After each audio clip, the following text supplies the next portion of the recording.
So, hello mga Lodi Labs. Dahil po, ano daw, party daw po ang ano namin ngayon. OOTD, pang party daw. So, wala akong palda kasi hindi naman po talaga ako mahilig magpalda mga Lodi Labs. Ngayon, mag-OOTD ako. Ayan, gagawa ako. Ayan.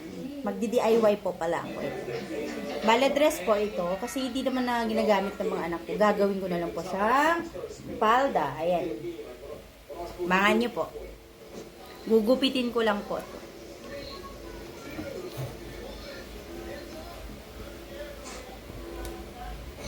Ayan, so kailangan natin mag-DIY. Pag nanay ka, dapat madiskarte ka. Pag sumbaers ka, dapat ano ka, fashionista ka. Sabay ganun. Ayan, gugupitin ko na po ito. Tapos mamaya po isusukat ko sa mga Lodi Loves. Kasi hindi po talaga ako mahilig sa ano, sa palda. Sa skirt kasi alam niyo na, mayaman tayo, marami tayong piso-piso sa ano, sa paan. Yayamanin, di ba?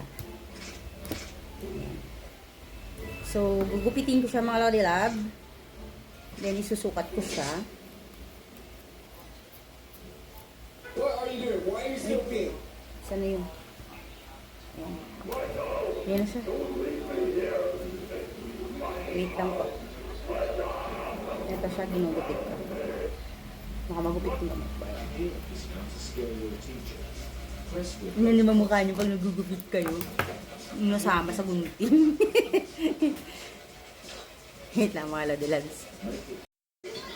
Sa mga lari, ito na po ang aking DIY skirt. Ready na ako magsumba. Ayan. So, pwede na ba ito mga lari loves? Ayan. So, may patali pa siya. Kasi hindi ko alam kung kekerihin ko sa maraming tao. Ayan.